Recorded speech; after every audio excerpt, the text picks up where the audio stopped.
The information shared on the Sky Women's Health podcast is for educational and informational purposes only and is not a substitute for professional medical advice, diagnosis, or treatment.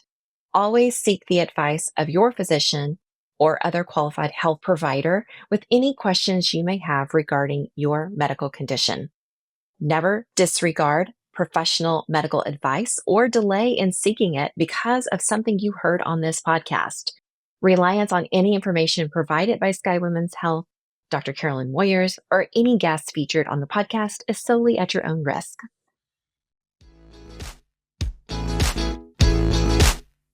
You're listening to Sky Women's Health Podcast, your evidence-based resource for women's health and wellness, exploring the holistic principles of osteopathy, integrating mind, body, and spirit, designed to empower you as your own healthcare advocate and help you live your best life. I'm your host, board-certified OBGYN, Dr. Carolyn Moyers.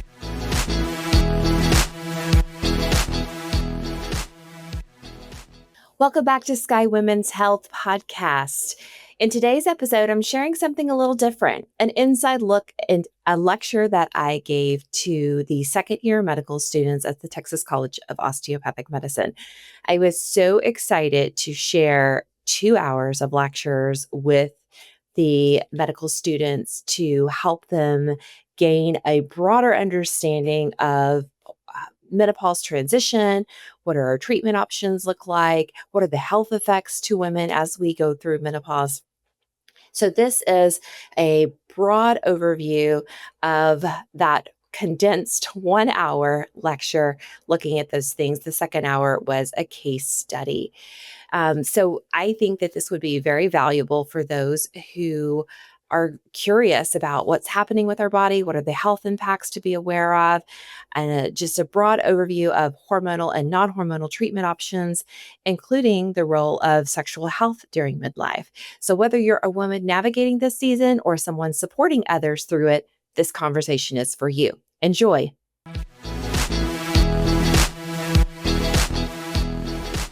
Today, we're diving into a topic that is often overlooked in the medical education: menopause. Despite the fact that every woman who lives long enough will experience it, physicians often feel unprepared to counsel and care for patients in this phase of life. My goal is to change that. By the end of this session, I hope you feel more confident in recognizing, diagnosing, and managing menopause so that you can provide compassionate, evidence-based care. I'm excited to share this with you, so let's get started.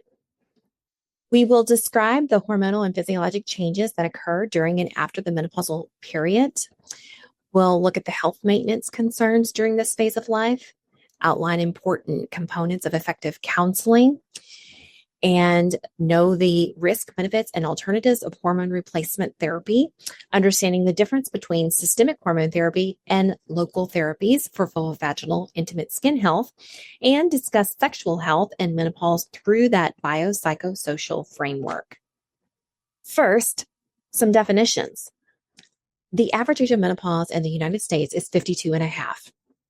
That menopausal transition is a natural event that's going to happen to everyone. Postmenopause is defined as the final menstrual period and confirmed 1 year after no menstrual bleeding. So 1 year after that final menstrual period, we are officially menopausal, and every day thereafter, it is postmenopause. It represents that permanent cessation of ovarian follicular function, so our ovarian aging. And many women are going to live over 40% of their lives in postmenopause. So this is very important that we have a grasp on how these impact the woman's health and well-being. Now, I do have a cheat sheet of terms used during this course at the end for you to reference, but these are some important terms that we're going to need to know in order to get through this learning today. First of all, premenopause. That's our reproductive stage between menarche, that initial menstrual period, to the onset of perimenopause.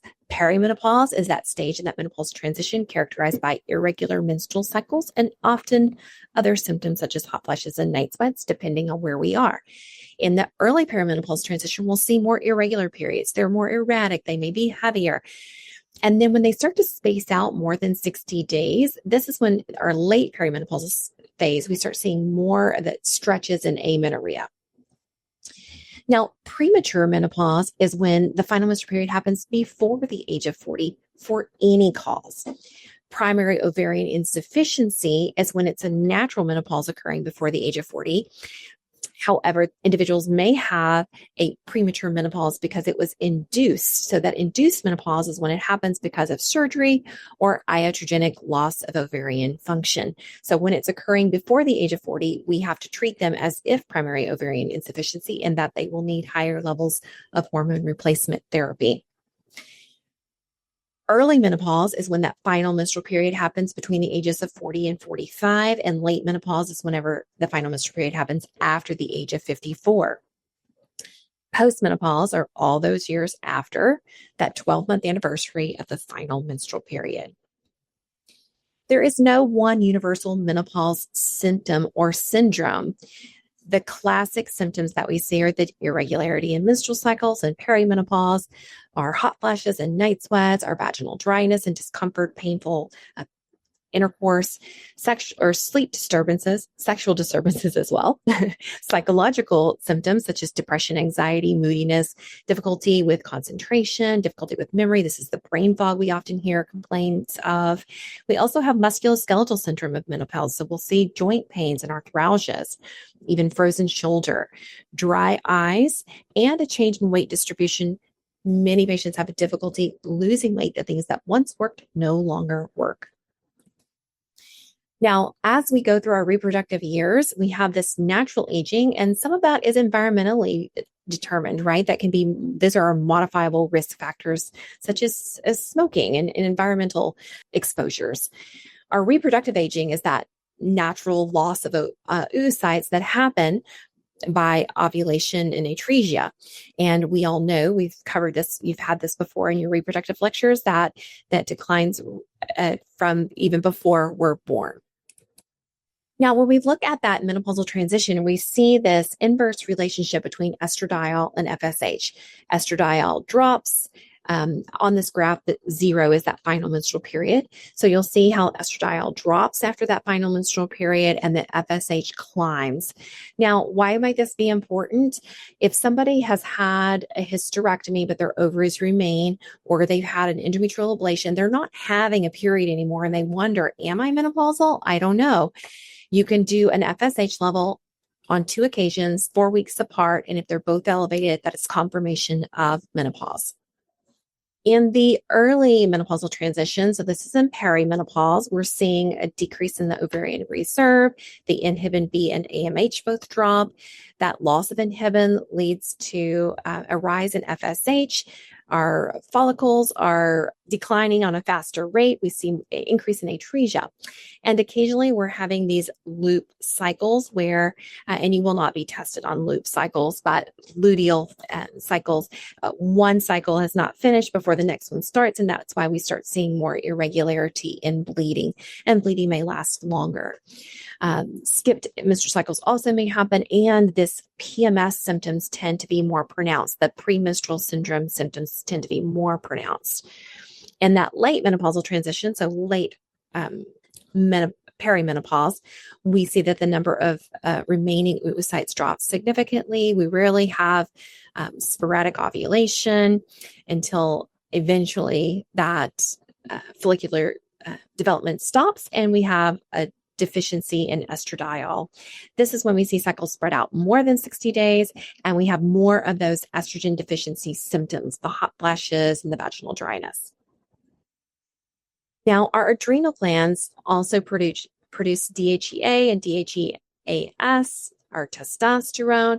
These precursors help to make our androgens and our estrogens in peripheral tissue. And as we go through that menopause transition, we see a decline in these as well.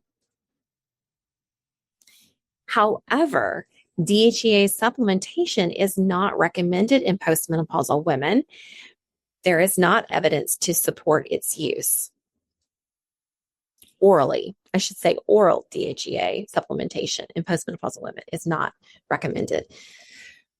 Now, just a quick word about primary ovarian insufficiency and early menopause, and just the fact that it's important to consider the health risk here because hormone replacement therapy can help to mitigate some of the effects of low estrogen levels, prolonged low estrogen levels, including managing bone health by ensuring adequate calcium and vitamin D intake, maintaining a healthy lifestyle with exercise, addressing psychological impacts, going through counseling if needed, regular monitoring of cardiovascular health is really crucial things for us to address in this phase for these individuals.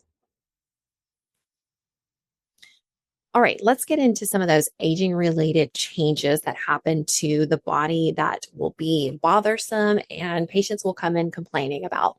One of the most significant is the vulvovaginal health. So, what does estrogen and androgens actually do for our vulvovaginal health? Estrogen maintains blood flow, it maintains collagen, it maintains hyaluronic acids within the epithelium, it maintains the vaginal pH. We know the vagina likes to be acidic, it protects against infections, and we know that the entire genitourinary tract has estrogen receptors as well as androgen receptors. So they're found in all three layers of the vagina, and it helps androgens or testosterone helps to maintain healthy epithelium, and it also stimulates nerve fibers. So what happens to the vulvovaginal tissue with the loss of estrogen and androgens? Thinning, loss of elasticity, loss of rugae, narrowing of the vaginal canal, poor distension, so that vagina is no longer as compliant as it once was. We have a decrease in glycogen, decrease in lactobacilla and lactic acid, therefore often having more infections because we have a higher vaginal pH, leading to an increase in lymphocytes and plasma cells. And we have a decrease in physiologic vaginal secretions. So also the urethra becomes closer to the introitus, becomes more prominent. And so this is where we get the genitourinary syndrome of menopause. Here is a beautiful example of those histologic changes and what's happening with vaginal atrophy. We see those layers thin, we lose the folds, and that postmenopausal state. Weight gain is mostly aging and lifestyle, right? We move less as we age. Our metabolism starts to change. Body composition and fat distribution start to change. We see more of this increase in central adiposity as well as visceral fat and a decrease in lean body mass. And with that loss in muscle mass, we're not burning as many calories. Obesity and menopause is also associated with metabolic syndrome, type 2 diabetes, cardiovascular disease, aortic plaques, hepatic steatosis, and breast cancer. So we want to be mindful of weight and weight management in menopause. There is some evidence that, especially in perimenopause and premenopausal women, there is benefit to weight loss in decreasing vasomotor symptoms, but we don't see the same in postmenopausal years. So 30% decline in skin collagen in the first 5 years after menopause, approximately 2% per year decline over the next 20 years. So these changes to the skin are quite significant. There's a greater correlation between skin thickness and skin collagen content with years since menopause than with their chronologic age. Estrogen receptors are present in significant numbers throughout the skin, not just the face, not just the vagina. With those decreased estrogen levels, we see a decrease in cellular growth factors, the ability to repair enzymes, and a decrease in dermal vasculature. So there's less elasticity, dryness, skin barrier disruption, dermal thinning. And women are not happy about this. So you may have patients asking about estriol face cream. That's a topic for another day. We also see hair changes, an increase in the ratio of androgen to estrogen during the menopause transition may influence the hair follicles, and women may start to see the female pattern hair loss. It can have a negative effect on body image, self-esteem, quality of life, and emotional well-being. So it's important for us to pay attention to this. Is it that it's a sudden loss of hair shedding, or is it that mom also has this thinning on the crown. These are the most common cases. So we just want to kind of keep an eye out for that. As hair loss is a complex item to treat. It usually requires a significant multiple modalities to kind of address it. But it is important to look at the family history. What medications are they taking? Have they had a sudden weight loss or bariatric surgery, or are they on GLP-1s? The reason they would have nutrient deficiencies, and addressing their concerns, because while it may be vain, it's a significant concern to women in this phase. Now, vasomotor symptoms are the bread and butter of menopause, right? Frequent hot flashes is what we frequently call them. It's night sweats if it's occurring at night. It's this intense sensation of heat in the upper body, particularly the face, the neck, the chest, that lasts 1 to 5 minutes. And it can lead to perspiration, chills, anxiety, overwhelm, occasionally heart palpitations. And it can happen from a few episodes a day to several episodes a day, and it can last 7 to 10 years. Vasomotor symptoms tend to last longer in women of color. Now, intensity, to me, if they're bothersome to the patient, it's worth treating if it's affecting their quality of life or impacting their ability to function or perform in their activities of daily living. I think that it's important, regardless of the absolute frequency.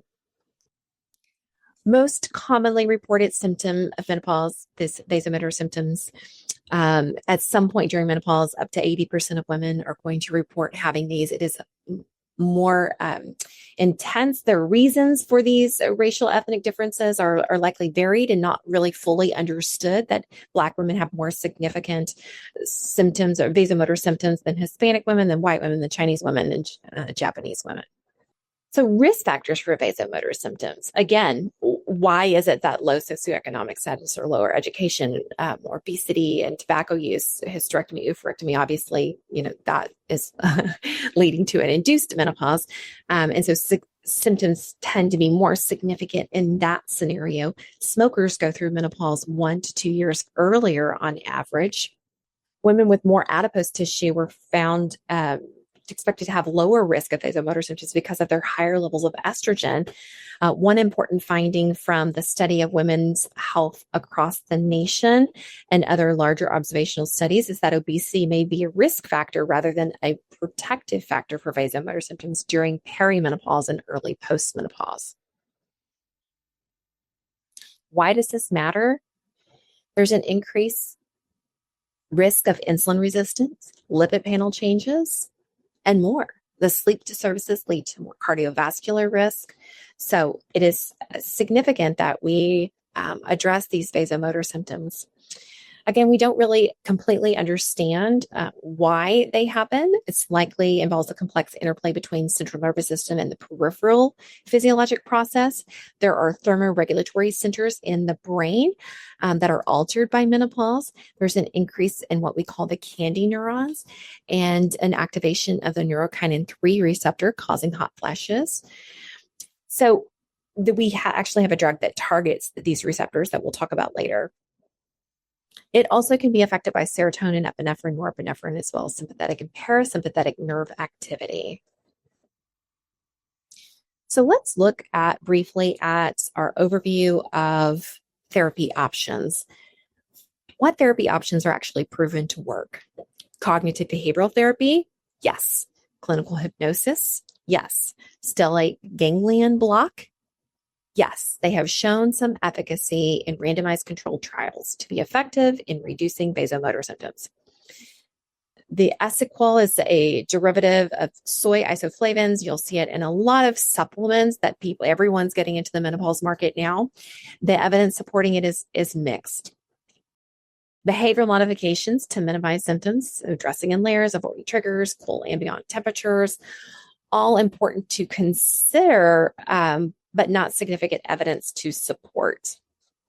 Prescription therapies for vasomotor symptoms. So we want to treat the person's based on the person's tolerance of symptoms, their health history, their risk factors, and personal preferences. We have FDA approved bioidentical hormones. Bioidentical has often been a term that's been thrown around, and it is definitely one that is overused and marketed to make people think that they're getting safer hormones. We have FDA approved bioidentical hormones that are covered oftentimes by insurance. So hormone therapy is approved for vasomotor symptoms. Paroxetine and SSRI is approved for vasomotor symptoms. And there are off-label prescription therapies such as the SNRIs, gabapentin, clonidine, and oxybutynin. Now, what diseases and disorders affect women in midlife?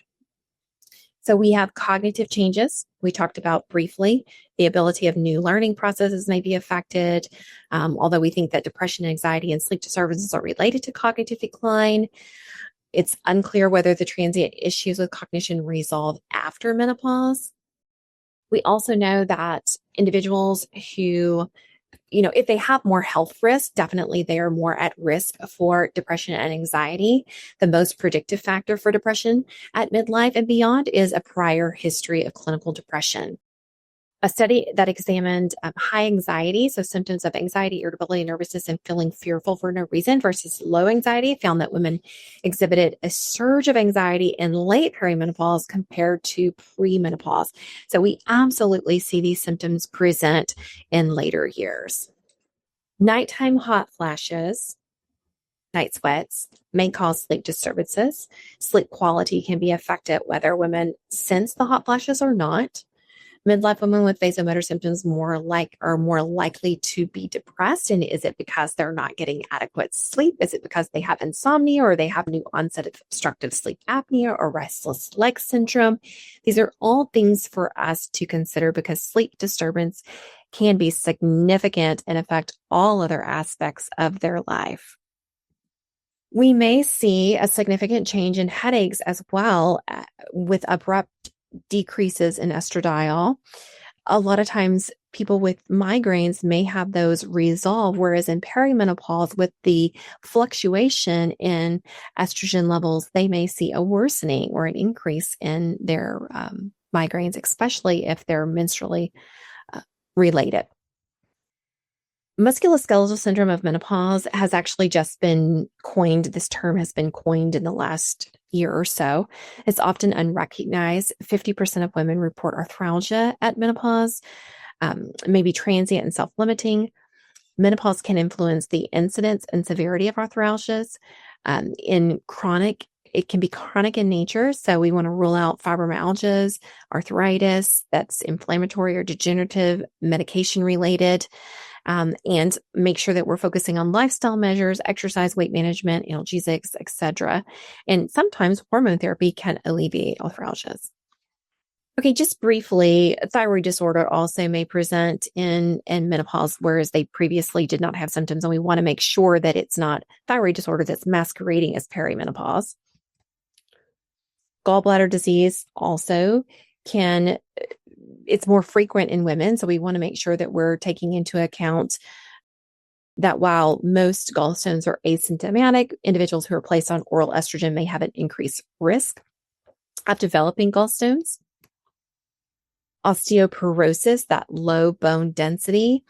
We have these microarchitectural changes that happen leading to bone fragility and increased risk factors. And I believe that this has been covered previously for you in terms of how do we define osteoporosis, but it is recommended that all women over the age of 65 be screened with a DEXA scan.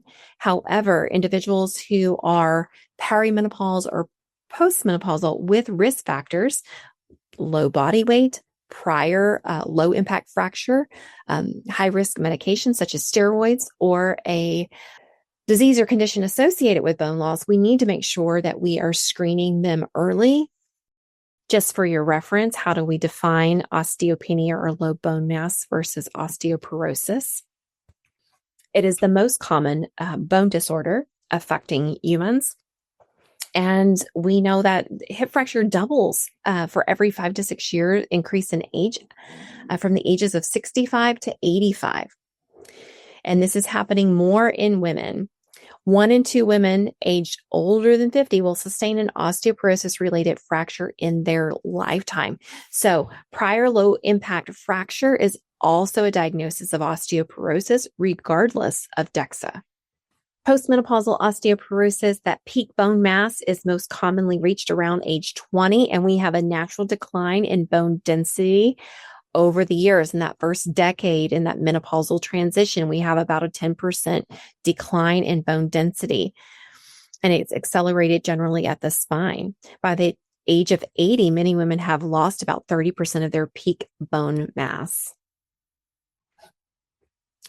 There are definitely ethnic differences, and I believe that this has been covered in previous lectures, and you will not be tested on that specifically.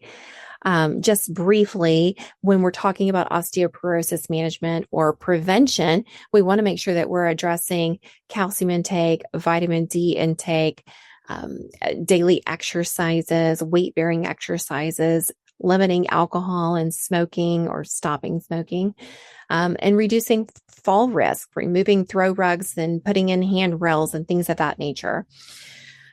Therapy. So hormone therapy is actually FDA approved for the prevention of bone loss, not for the treatment of osteoporosis, but the prevention of bone loss. You can also use selective estrogen receptor modulators, bisphosphonates, calcitonin, and parathyroid hormone anabolic agents. Okay, what cardiometabolic disorders affect women in midlife? Cardiovascular disease is the leading cause of death in women. And so this is something for us to really pay attention to. 1 in 3 women will die of cardiovascular disease.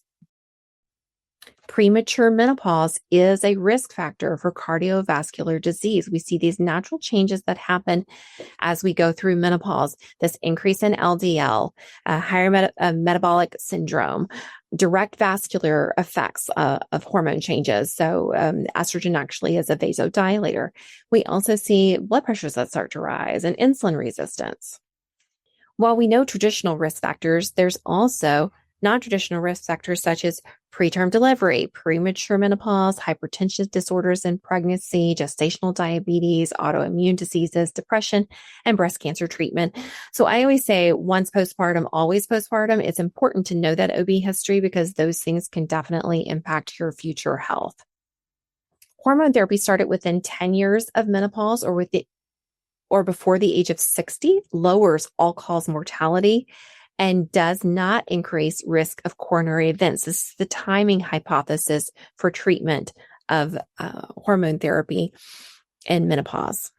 Stroke risk is not increased with healthy women in hormone replacement therapy younger than the age of 60.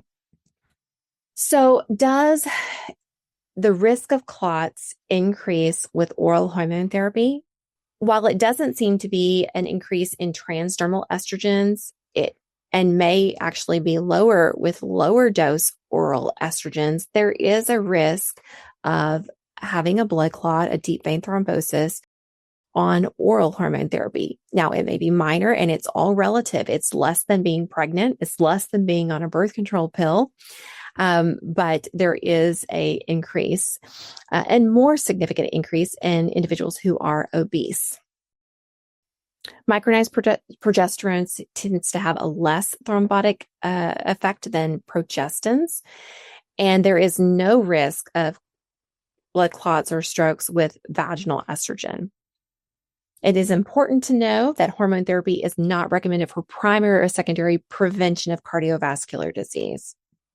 We know that hypertension is one of the greatest risks for cardiovascular disease, so we have to take that into account when treating patients.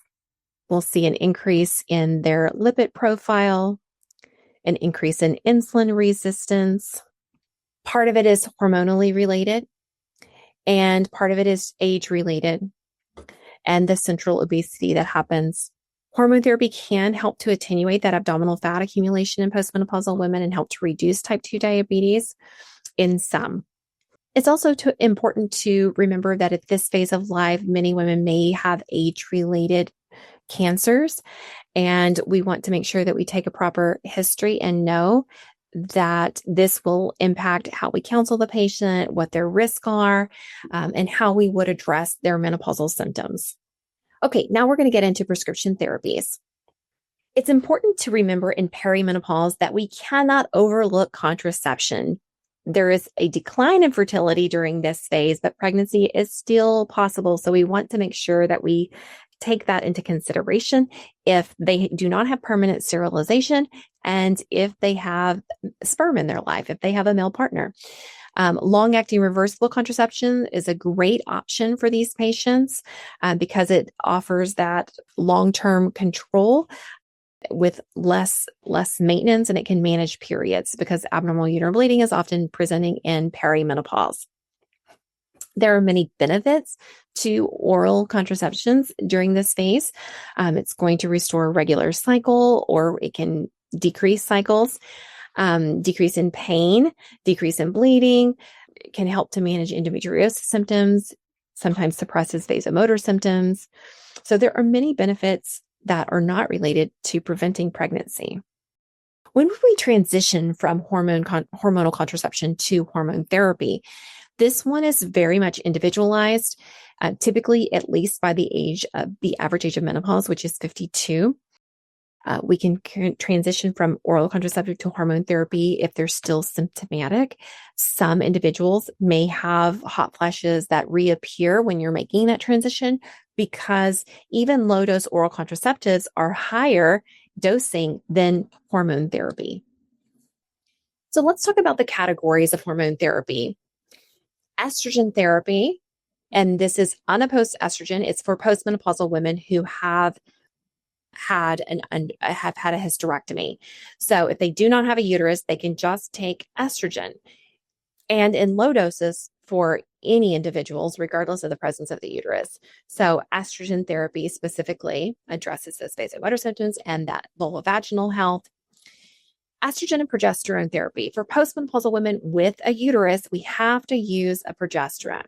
A progestogen reduces the risk of endometrial cancer because of unopposed estrogen. So basically, it keeps your risk of endometrial cancer at baseline. Then we have estrogen agonist-antagonist therapy.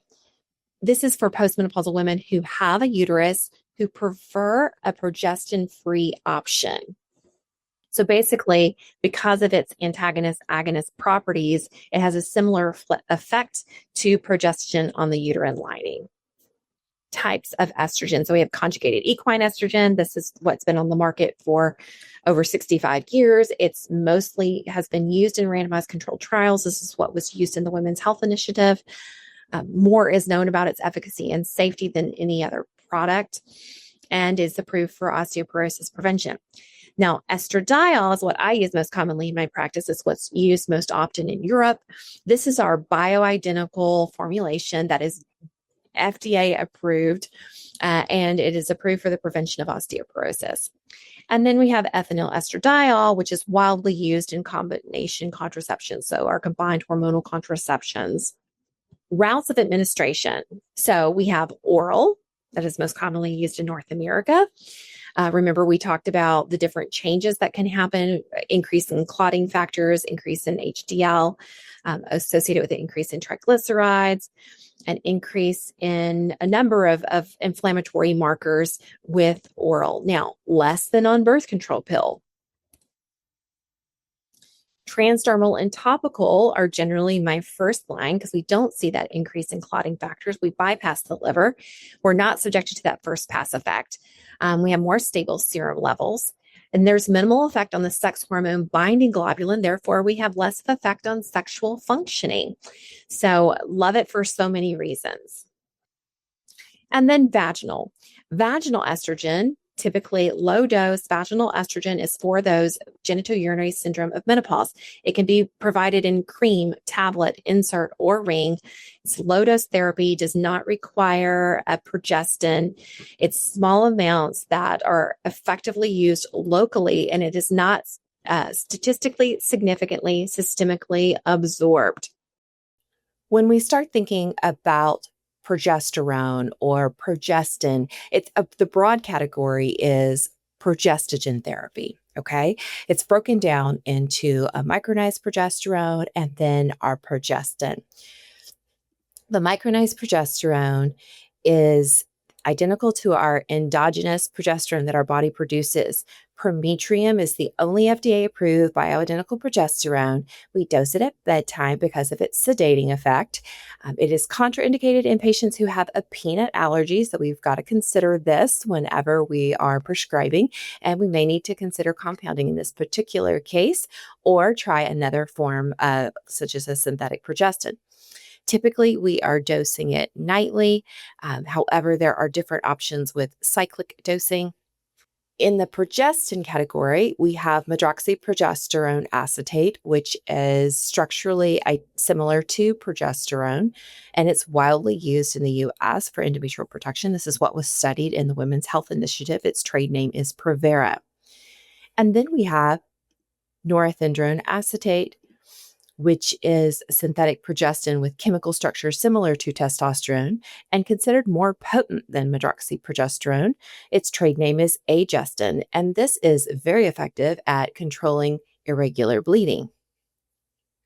Progesterone is a must in women with a uterus to mitigate that risk of uterine cancer. And so when we talked about estrogen only therapy, and we talked about the different delivery routes. Now we're talking about estrogen progesterone administration. So taking estrogen and progesterone, if you have a uterus, you can take it only 12 days out of the month, but more women have withdrawal bleed. I'm talking about the progestin specifically. So you have to take your estrogen every day in whatever route it's delivered. And then the progestin, you have to take a minimum of 12 days out of the month for endometrial protection. However, there's more withdrawal bleeding. When you take that final progesterone tablet, you may have a withdrawal cycle. A lot of people are not excited about this. So I more typically have patients take it daily to avoid that withdrawal bleeding. So continuous combined is what I typically do. We have lower rates of endometrial hyperplasia. However, some individuals will have progesterone intolerance.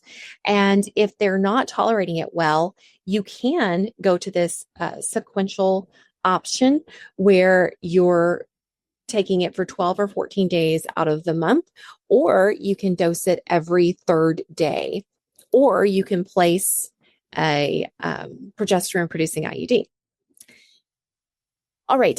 The other option that we mentioned is the estrogen agonist antagonist. So this is a tissue selective estrogen complex. So you've got that daily estrogen combined with a daily selective estrogen receptor modulator. In the United States, we have the product, which is conjugated estrogen and basodoxifene, which is Duave. And it is approved for the treatment of vasomotor symptoms and the prevention of osteoporosis. Some alternate options, if you have progesterone intolerance, like I mentioned, is the progestin containing IUD. We think that it provides endometrial cancer protection for up to 5 years. We are still looking at long-term efficacy data. So while a progesterone producing IUD like the Mirena or Liletta may be approved for 8 years for pregnancy prevention, in terms of using it with our hormone therapy, it would only be approved for 5 years.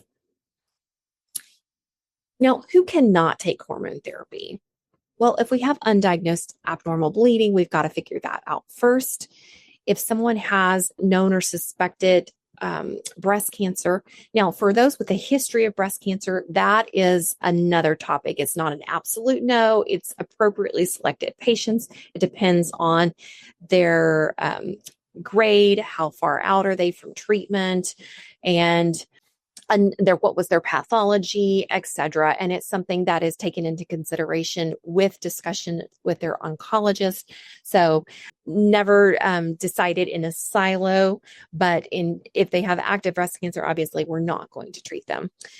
If they have an estrogen dependent cancer, of course, we're not going to treat. If they have an active or history of deep vein thrombosis or pulmonary embolism. Now, that's if it's unprovoked, right? If they had a motor vehicle accident or surgery, that may be a different scenario. If they have significant liver dysfunction, if they're pregnant, if they have hypersensitivity to the medication, etc. What are some potential adverse effects of hormone therapy? Well, I like to think of this as these are our potential side effects. And often they're transient, and within the first 8 to 12 weeks of use, they tend to resolve spontaneously. So you might have some spotting, you might have some breast tenderness, nausea, bloating, fluid retention, headaches, dizziness, mood changes, particularly with our progestins, so angioedema, potentially gallstones, and pancreatitis. And again, this depends on the dose, the route, the formulation. But most commonly, side effects resolve spontaneously. And some of these can be avoided depending on the route, so transdermal versus an oral. I'm sure that you have covered postmenopausal bleeding, but if bleeding or spotting can be normal when we start or adjust hormone therapy. If it's light and it's just a little bit of spotting when they wipe after they void, that can just be monitored expectantly. If it doesn't resolve spontaneously, or it's been more than 6 months, it requires further investigation, transabdominal or transvaginal ultrasound, and individual biopsy or hysteroscopy, DNC. We touched briefly on the timing of hormone therapy initiation, and that there may be less risk associated if we're starting hormone therapy within 10 years of menopause or before the age of 60. When we start hormone therapy, we'll have annual visits, but we're going to need more frequent visits when we first start out on hormone therapy. We want to assess any adverse events or side effects. Is it working? Or is our vasomotor symptoms, 20% improved or 50% improved, or are they gone? That way we can adjust dosing. We want to make sure that we're getting an annual mammogram, that we're doing any sampling of the endometrium if we have postmenopausal bleeding, and that we're reviewing our clinical goals. We want to use the appropriate hormone therapy dose and regimen and route of administration for the time that the patient needs it, with periodic evaluation. When do we stop? Well, this is an individualized decision as well. There is not a hard, fast rule that it has to be stopped at the age of 65. Approximately 50% of women will continue to experience a recurrence of symptoms when hormone therapy is discontinued. There was a great study that came out recently comparing those who never used or discontinued hormone therapy after the age of 65 versus those who used estrogen monotherapy beyond the age of 65. And there was a significant reduction in mortality in breast cancer, lung cancer, colorectal cancer, congestive heart failure, etc. Now, low-dose local estrogen therapy can be continued for life. I mentioned before, bioidentical hormone therapy is a marketing term. It is not recognized by the FDA. Hormones that are chemically identical to hormones produced by the ovaries is what we're referring to. It's what your reproductive system has been producing for years. This term is most commonly associated with custom compounded hormone therapy, and there is a definite concern for safety, for product purity, and for consistent dosing.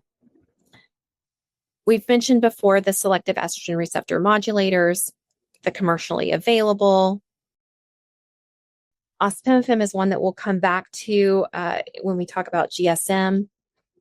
And bezadoxifene is the one that is used in the combo with conjugated estrogen in the U.S. market for vasomotor symptoms and prevention of osteoporosis.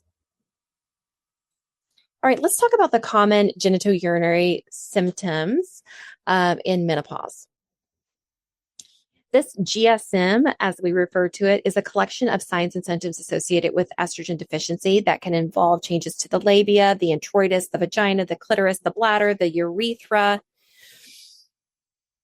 And it can be chronic, and it is chronic and progressive. This is treated with vaginal estrogen, vaginal lubrication. Symptoms are unlikely to improve without treatment. We talked previously about the loss of elasticity, shortening of vaginal vault, narrowing of the introitus, the loss of the vaginal rugae, diminished blood flow, thinning of the vaginal tissue. This is what's going on that is causing the dryness, the irritation, the burning, the tightness, the recurrent urinary tract infections, the lack of moisture for sexual activity, and painful intercourse. There are more than 50 million US women aged older than 52, and the majority will experience vulvovaginal atrophy. Approximately half of the sexually active menopausal women experience bothersome symptoms, and sexual dysfunction is 4 times more likely in those with vulvovaginal atrophy symptoms. Most bothersome symptoms are dryness and painful intercourse. Obviously, this negatively affects intimacy and quality of life. Of course, there are other things that can cause these type of symptoms. So the prolonged lactation. So actually, this term was coined in the last year too. It's genitourinary syndrome of lactation. So it mimics menopausal symptoms. So what are our treatments? We have non-hormonal therapies, vaginal moisturizers, lubricants, pelvic floor physical therapy, vaginal dilators, regular vulvovaginal stimulation. So whether that's with a toy of some sort, or with sexual activity, penetrative sexual activity, topical lidocaine, and fractional lasers. And their data is still pending on this fractional laser in terms of consistent data showing efficacy. We definitely have many lubricants and moisturizers that can be utilized. Some data on the regular stimulation of the vulva and the vaginal promotes the blood flow. That's the reason for it. It's not, have sex. Don't use it so you don't lose it, right? It's not that. It's that it actually promotes blood flow to the genital area and promotes natural secretions. Severe GSM may require pelvic floor physical therapy and vaginal dilators to treat provoked pelvic floor hypertonicity in combination with different treatments, pharmacologic treatments that we can utilize. So hormone therapy. There also are many varieties for treatment of the GSM with low dose vaginal estrogen. As I mentioned earlier, it can be delivered in a cream, in a tablet, in a suppository, in a ring. We can also use vaginal DHEA. Now, vaginal DHEA with that precursor to estrogen, testosterone actually does work, and it's indicated for the use in postmenopausal women with painful intercourse. And then we have ospemifene that I mentioned earlier, which is similar in SERM. And then systemic estrogen therapy may help with vasomotor symptoms, or when vasomotor symptoms are present, systemic estrogen therapy can help with GSM symptoms. And for some that symptoms are mild, it may be enough. When patients come in and have severe GSM symptoms, it's not time to wait around and for the systemic hormone therapy to potentially kick in. We need to give that local therapy where they need it. Here is just an example of the variety of FDA-approved therapies in the United States. So you can see that you have several different delivery methods.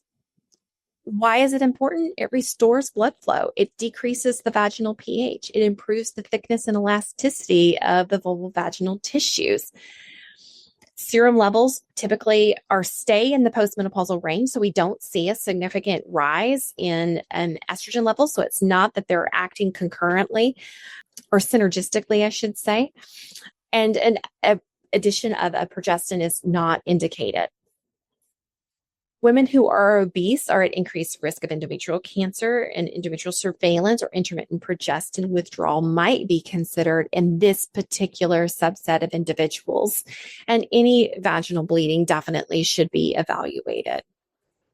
I'm going to skip over these. This is the DHEA, vaginal DHEA that we talked about. A quick word about ospemifene. It's an oral selective estrogen receptor modulator. It is approved for moderate to severe dyspareunia associated with vulvovaginal atrophy. It is a daily tablet. It improves the vaginal pH, that VMI, symptoms of vulvovaginal atrophy. It is safe. There is no endometrial hyperplasia or cancer risk at 52 weeks. So they've looked at this on a over a year's time. There may be an increase in vasomotor symptoms with this one, but if individuals, for instance, are a breast cancer survivor and wanting to avoid any hormone therapy, this may be a favorable option for them. Okay, and quickly, and last but not least, we're going to address some sexual function concerns in midlife because this is an important part of postmenopausal life, female's life. She definitely has concerns in regards to her relationship, her lack of desire, painful penetration, etc. So we want to make sure that we're addressing these concerns and that we're comfortable having these conversations. It can be associated with a decrease in emotional health, energy, social function, correlated with relationship conflict, and other non-specific medical conditions. So it's a biopsychosocial approach. Sexual function and dysfunction are best understood with this approach. We know that sexual desire, genital arousal, orgasmic ability, pain-free sexual activity, all of this kind of plays into that desire. Diagnosis of sexual disorder is made if it's distressing or bothersome to the patient and if it's persistent and recurrent. There are multiple models to explain sexual response. There's our biopsychosocial model. So we're looking at the physiologic, the psycho-emotional, the social cultural influences, and the interpersonal relationships that all interplay to impact sexual function. The Basson model of the female sexual response cycle describes a circular process where desire can be triggered by sexual stimuli or emotional intimacy, meaning a woman may not always start with a strong sexual desire, but rather become aroused through physical stimulation and develop desire as the experience progresses, with the key focus being on achieving overall satisfaction rather than solely achieving or reaching orgasm. So there are several different levels of sexual dysfunction. It can be desire arousal, it can be pain, and it can be orgasmic related. And that's probably beyond the scope of this lecture, but I just want to bring it to your attention. As we mentioned, the biopsychosocial component, we have to take into consideration that there is this complex interplay between sex hormones and neurotransmitters that influences our psychosocial factors. So HSDD, or hypoactive sexual desire disorder, can be caused by an imbalance of the excitatory and inhibitory symptoms. So you have greater inhibition than excitation. And there are therapies directed at improving that balance. It's important that we screen for sexual dysfunction. So I have a screening system that I do with all patients who come in, asking them very specific questions about their sexual desire. And we also want to make sure that we go through their history and pelvic exam to assess, are they taking SSRIs or SNRIs that are contributing to their sexual dysfunction? Do they have pelvic floor dysfunction? Are they seeing a pelvic floor physical therapist? There are many different treatments for female sexual disorder depending on what the underlying cause is, whether that's psychotherapy or pharmacologic agents, giving vaginal estrogen, vibrator therapy. We do have FDA-approved medications for low sexual desire in premenopausal women, including flibanserin and bremelanotide. Off-label testosterone can be considered for select postmenopausal women with HSDD. I think it's exciting for many women to know that there actually is treatment for this. So hormone therapy may not improve sexual desire unless it's related to vaginal dryness, dyspareunia, or bothersome hot flashes are part of the problem. Relationship factors and physical and mental health may be more important than estrogen levels specifically. We do know that when we improve sleep and vasomotor symptoms, and therefore fatigue, we do improve sexual function. And enhancing the skin sensation and increasing vaginal lubrication and elasticity is important. And this is where our vaginal lubricants and, vulvar lubricants and vaginal estrogen come into play. Testosterone therapy for HSDD, there is a global consensus position statement that testosterone significantly increases sexual function. and self-image and reduces sexual concerns and distress in postmenopausal women. There's a meta-analysis showing no adverse events with physiologic testosterone use. So we're keeping their levels of testosterone in a female physiologic range. And I think that we'll learn a lot of data on this in the upcoming years as we study this more. But the total serum concentration should not be in male range. And testosterone level is not used to diagnose low sexual desire or hypoactive sexual desire disorder. So we mentioned that if they have a hypertonic pelvic floor, we can use pelvic floor physical therapy to improve that connective tissue mobility, to strengthen the core, to normalize the pelvic tone, help with some of that myofascial trigger points, and improve the motor control of the pelvic floor, because we know the pelvic floor has to function for so many different aspects of life, keeping us continent, allowing a baby to pass through, for pleasure and penetration. You can use muscle relaxants if you have some pelvic floor dysfunction. And again, that's probably beyond the scope of this lecture. We mentioned vaginal dilators that can be used to help with hypertonicity, or when the vaginal capacity tends to be less with our genitourinary changes or vulvovaginal atrophy changes.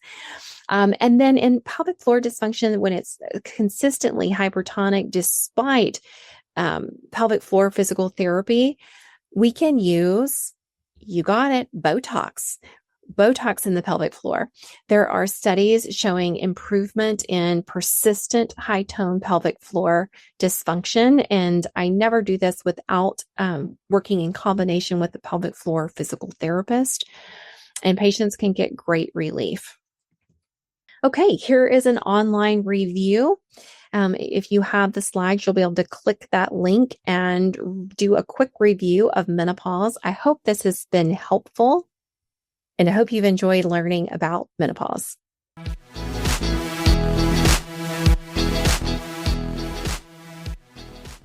I hope this episode helped connect some dots for you and gave you a broader perspective on the menopause transition and how to approach it with clarity and confidence. And for so many patients who have a lot of questions about why I might be on this particular hormone therapy, you can see how it's so nuanced according to how patients metabolize medication, what works for their lifestyle, etc. What's going to help actually treat their symptoms, because everybody is unique. And if you're a healthcare provider who wants to treat menopause and support your patients with more confidence and evidence-based care, I've created a course just for you, Mastering Menopause, that you can find at drcarolynmoyers.com. Going over the latest guidelines, prescriptions for hormone therapy, just how do you write the prescriptions? So you can find that at drcarolynmoyers.com, Mastering Menopause. And if you're a patient looking for personalized care, we're here to help you at Sky Women's Health. We are seeing patients in person in Fort Worth, Texas, and we can also serve you virtually throughout Texas and in the state of West Virginia. Thanks for listening, and don't forget to share this episode with someone who might benefit from it. Until next week, be well.